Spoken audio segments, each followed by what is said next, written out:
Guys, আমি প্রথমেই বলে দিই, আমার ভিডিওর মধ্যে কোনো আগা মাথা তোমরা খুঁজে পাবে না। মানে সারাদিন যা পারছি তাই এই ভিডিওর মাধ্যমে আমি শেয়ার করছি। তো লাস্ট অব্দি দেখতে থাকো। Hello everyone, welcome back to my YouTube channel. তো অনেকদিন পরে আজকে আমি আবার একটা ব্লগ স্টার্ট করতেছি। মানে সারাদিন কি করব সেটাই তোমাদের সঙ্গে শেয়ার করব। তো দেখতে থাকো। অনেকদিন আগে একটা রেসিপি আমি ইনস্টাগ্রামে দেখছিলাম, যে ভাত বাটা আর কি, ওটাকে মানে রসুন পেস্ট করে, ওটা রসুন পেস্ট দিয়ে আর কি পুরোটা বানায়। তো এমনিতে আমি রসুন খাইতে খুব পছন্দ করি। তো সেটা দেখার পরে মানে ভাবছিলাম যে এটা আমি একদিন তো ট্রাই করব, কিন্তু সময়ই হয় না। সকালবেলা বেরোয় যাই, ঠিক রাতের বেলা আসি, তো বানানোই হয় না আর খাওয়া হয় না। তো আজকে দোকান যাব ঠিক, কিন্তু একটু লেট হবে। তো তাই ভাবলাম যে আজকে বাড়িতে এটা ট্রাই করা যাক। তো সেটাই বানাইতেছি। তো সবকিছু আমি রেডি করে নিছি অলরেডি। যেরকম এখানে রসুন রসুন বাটা, তারপর পেঁয়াজ বাটা, লঙ্কা বাটা, এগুলো সব পেস্ট করে নিছি আমি। আর আলুটা ওইখানে দেওয়া ছিল না, আমি এটা এক্সট্রা করে অ্যাড করলাম আলুটা। দেখি কেমন হয় খাইতে।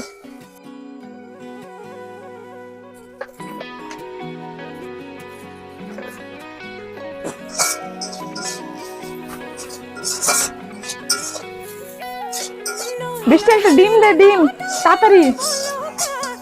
কি একটা দে, একটা অল্পই ভাত আছে। যারা যারা রসুন পছন্দ করো তাদের জন্য তো আশা করি এটা ভালো একটা রেসিপি। একটা দে, বলো তো।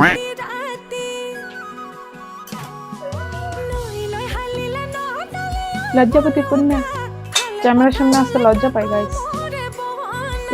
ডিমটা এখন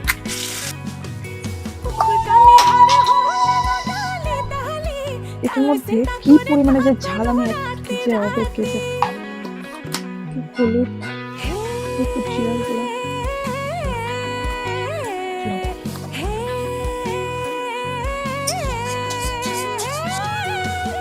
রসুনের যে কি সুন্দর একটা স্মেল। দেখ, এটা এমনি খেতে ভালো লাগবে না? দিয়ে দিই আমাদের কালারটা একটা দেখাই।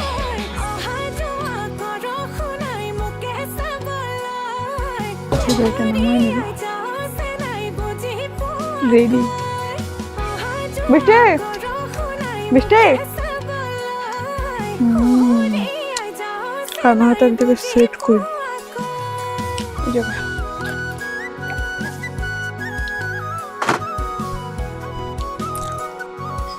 যে পরিমাণ ঝাল হইছে,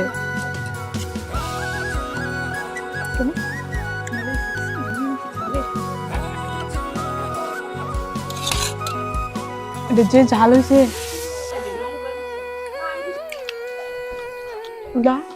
কেমন যে বাড়িতে দিই। যারা ঝাল খেতে পছন্দ করো তারা এটা অবশ্যই বাড়িতে বানিয়ে খেয়ে। এত তো গরম, ঝালে আরো গরম লাগতেছে।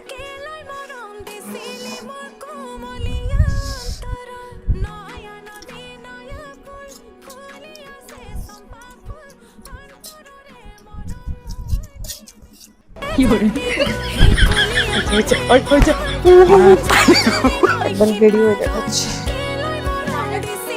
খাওয়া দাওয়ার পর কিছুক্ষণ বোনের সাথে একটু কুস্তি লড়লাম। তো এখন রেডি হচ্ছি, দোকানে যাব। এখন বাজে 1:18। ঠিক আছে, আর আমি এখন দোকান যাই। মানে এগুলো কি দোকানদারি হয়? আজকে আমার লেটেই ডিউটি। অনেক আগেই চলে যেতাম, বৃষ্টির ব্যাপার অনেক লেট হচ্ছে। আমি এখনই আমি কয়েকটা কথা বলিনি, কারণ হচ্ছে পরে আমি কোনো বলে দেওয়া দিতে পারবো না, কারণ আমার সাথে অনেকেই যাবো। তো সবার সামনে আমি ওরকম মানে ব্লগ করতে পারবো না। ঠিক আছে, অত কনফিডেন্স আমার আসে নাই যে সবার সামনে আমি মুখ খুলে মাইক হাতে নিয়ে ক্যামেরা অন করে যা তা বলবো। তো ওরকম কনফিডেন্স এখনো আমার মধ্যে আসে নাই। এখনো যে আমি ব্লগটা বানাইতেছি, মানে বুকটা আমার কাঁপতেছে। কে সামন দিয়ে আইসা বললো এরকম মনে হচ্ছে। তো আর পারতেছি না, একটু পরে আবার দেখা যাবে। এরপর আমি দোকানেও চলে আসি, আর আসা মাত্রই শুধু কাজ থেকে ব্যাগটা নামাইছি। এর মধ্যেই আমাদের মধ্যে প্ল্যানিং হলো যে আজকে কাজের প্রেশারটা একটু কম, তো চলো বাইরে থেকে কোথাও ঘুরে আসি। তো এরপর বেরোয় গেলাম। আর সবার প্রথমে গেছিলাম বারোবিশায়, একটা নতুন শপ খুলছে, সোডা আড্ডা। তোমরা যারা যারা বারোবিশায় থাকো তারা সবাই চিনবা। তো সেখান থেকে একটা ড্রিঙ্কস আইটেম নিলাম। এরপর সোজা চলে গেছিলাম কামাখ্যাগুড়ি। কামাখ্যাগুড়ি একটা নতুন রেস্টুরেন্ট খুলছে, যেটা নাম হচ্ছে ভোজ হাউস। তো সেখানেও গেছিলাম, কিন্তু কোনো ক্লিপ নেওয়া হয়নি। মানে আমি ভিডিওর শুরুতেই বলছি যে আমার ভিডিওর কোনো আগামাথা নাই, এখান থেকে একটু ওখান থেকে একটু। তো যাই হোক, সেখানে আমরা দুজন মিলে খাওয়া দাওয়া করলাম এবং কিছু ফুড চ্যালেঞ্জিং ভিডিও আমরা করছি, যেটা আমার ইনস্টাগ্রাম চ্যানেলে আপলোড করা আছে, যেটা আমি স্ক্রিনে দিয়ে দিব আমার আইডিটা, তোমরা চাইলে সেখান থেকেও দেখতে পারো। তো এরপর হ্যাঁ, মাঝখানে আমরা আবার কামাখ্যাগুড়ি স্টেশনেও গেছিলাম, তো সেইটারও কোনো ক্লিপ নেওয়া হয়নি। অ্যাকচুয়ালি আমার ফোনে না, এক নম্বর কথা হচ্ছে কোনো স্টোরেজ নাই, আর দ্বিতীয়ত কথা হচ্ছে আমার ফোনে চার্জ একদমই থাকে না, তো সেই কারণে আমি কোনো বেশি ক্লিপ নিতে পারিনি। এখান থেকে সোজা চলে আসি 12-20 রায়ডাক নদীতে। এখানে কিছুক্ষণ আমরা আড্ডা মারি। তো এখন যাচ্ছি দোকানে। তো ভিডিওটা এই পর্যন্তই। ভালো লাগলে অবশ্যই লাইক, কমেন্ট আর সাবস্ক্রাইব করে দিও আমার চ্যানেলটা। দেখা হবে নেক্সট ভিডিওতে।